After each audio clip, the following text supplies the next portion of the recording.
So thank you very much, Sunil, and thank you very much to the rest of you all for being here. I hope you all can hear me and see me loud and clear.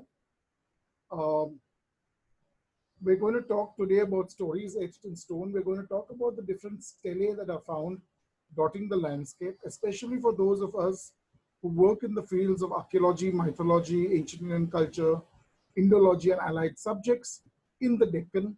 These are some very, very important monuments that we come across, some very, very important artifacts that we come across that belong to a very particular period of our past, namely the early and the later medieval, though extending into other directions as well.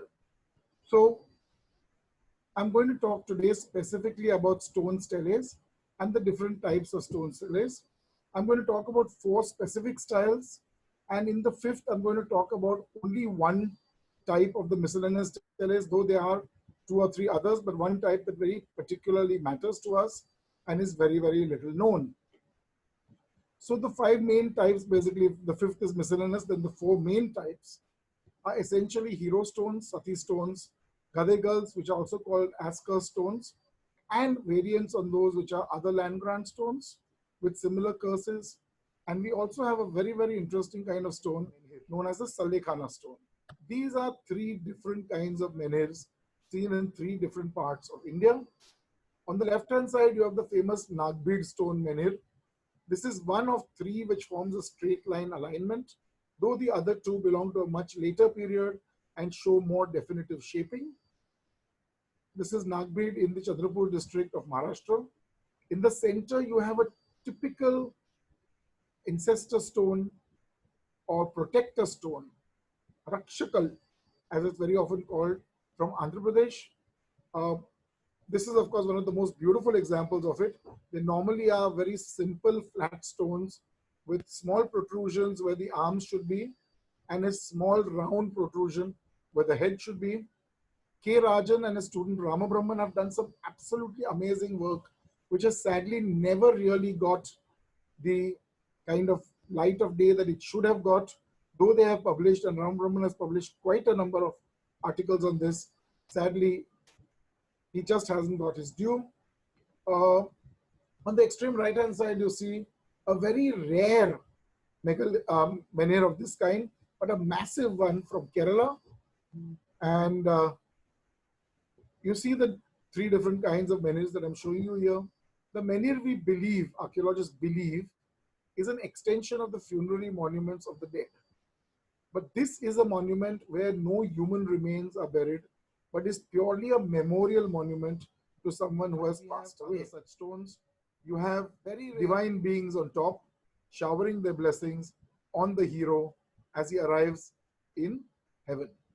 You have the hero over here, and you have the death of the hero over here. The most elaborate hero stones in the whole of Maharashtra are in the city of Mumbai, at the small village of Eksar near Borivali. Here too, on the top, you will see the Kalasha and you will see the sun and the moon symbols. And the 3 depictions start from the bottom. On the bottom, you see the Sati with her right arm raised in the symbol of Sati, with her husband's lap on the funeral pyre itself. And if you notice, you can see the flames burning behind her. You see this arm upraised over here. This is the Sati. This is her husband. And this is her husband's funeral pyre. The Sati goes to heaven, bestowing her blessings upon people. And she rides a horse to heaven. And very often there are 2 attendants that are shown whom she's blessing. And then she is united with her husband. So this is the Sati and this is her husband, and they are both united together in the afterlife.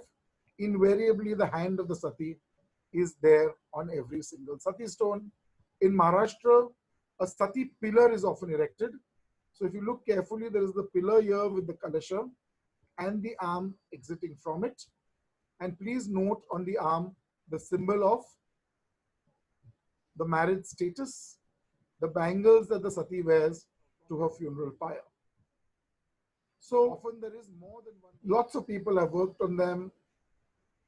I came across them many years later, once again, when I was working near Chandor, and we discovered 3, and then subsequently they were marked up to 4 from a single location itself.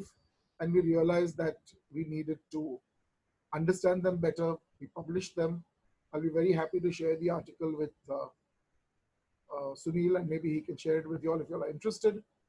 So my student Harshada Virkud has been working on them. She did her pre-PhD at Deakin College, and she submitted a dissertation there.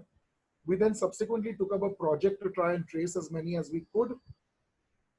She had about 30 of them marked for her pre-PhD dissertation.